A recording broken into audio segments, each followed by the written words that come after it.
Hey, we're still down here at the Giles County Career Expo at the Giles County Agri Park. Man, we've had a lot of kids come through. We got a lot of vendors, and I've got with me right now, I've got David Hamilton, our Giles County EDC director, and we got Lois Ammett, who is part of the group that organized this. These guys organized it basically. These and she asked me to be here. I've never told her no. So. Yeah, we're missing Carolyn. She couldn't be here today for some family health reasons, but she's been a major part of this, and she is chairman of our Workforce Development Committee, and we're part of the Economic Development Council. Right. And a major part of it. It's one of the 4 pillars, I believe, that really support the Economic Development Council. Absolutely. So what we've done here today is something we've done for quite a few other years, and I guess people say this all the time, but this is the best one we have ever had. That's because I'm here, right? That's it. No, that's it. I brought the crowd. That's why we put you at the front door. David Hamilton is our EDC director. David, talk about how important this is to get these kids acclimated to the fact that they are going to have to get out into the world, and that we want them to stay here if at all possible. Yeah, if you look at the statistics, about 50 who are going to graduate college. Yeah. So it's very important that these young people come to this event and seriously talk to people about careers. There's a lot of opportunities here, not just in Giles County. We've had some from other communities like Mazda, Toyota's That's what I was here. going to say, yeah. I mean, that's big for them to come up here. And I noticed Snap-on Tools and a couple more that are here.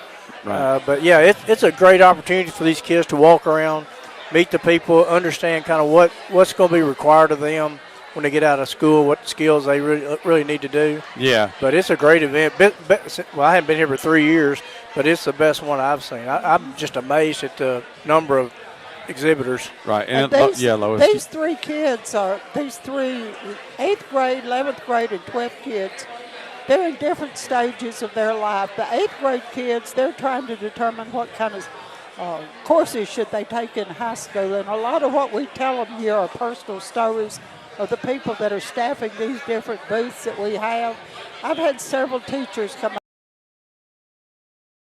us doing this because it's helped so many of those kids decide at this stage in their life to high school.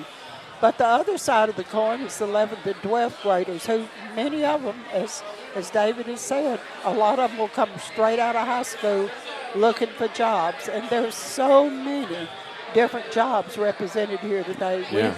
We have things like the ambulance service. We have things like highway patrol. We have a lot of industry sitting here talking about the jobs that they have. We have people like Toyota that's outside. We have all of the PES people.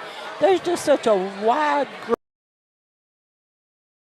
you can talk to and get exposed to the types of skill sets that are needed and the types of salaries they might expect. I'll tell you, there's a couple other things that I've noticed. Number one, TCAT. We talk about going to college, but Tennessee TCAT is an amazing resource in our community, and they are well represented here in a lot of different ways. I noticed that when I went around, and I have noticed just the kids that I've talked to today, a lot of them know what they're going to do and are really choosing some amazing career paths. Even the 8th graders. Yeah, 8th graders. It made me feel bad. I didn't know what I was going to do 2 years out of high school. I still don't know what I want to do. I don't know what I want to be like David when I grow up. Oh, yeah. Yeah, that's not a very good career for a move for you. No, but it is exciting to see all these young kids come out here. And, and the last one we had, I think we had a lot of kids just kind of walk through. Yeah, they didn't stop. Yeah. But now they're stopping and talking. They realize they're getting ready to get out in the workforce, these 11th and 12th graders. Yeah.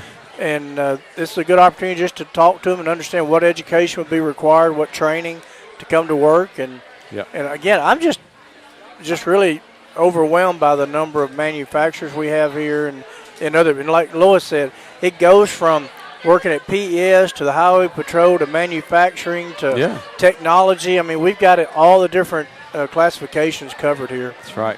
We've been having kids on here. They're going to be on the YouTube, on our YouTube channel, and you guys will share this out so that everybody understands what's going on here and realizes the effort that it takes to really, number one, to get these kids kind of initiated in the fact that they're not going to be in school, especially the older kids. They're not going to be in school much longer, but to also show them what's out here in this world, the world of technology that we've got here and all the stuff we've got is amazing. Yeah. I will just mention it takes 3 to 4 months planning. I bet it does. To get all this put together. There have been some key people that have actually helped put this together. Yeah. Well, if you can remember, if you want to try to, I don't know if you're like me. I couldn't remember them all if I tried to. So maybe you don't want to make anybody mad. No, I'm not going to call them out.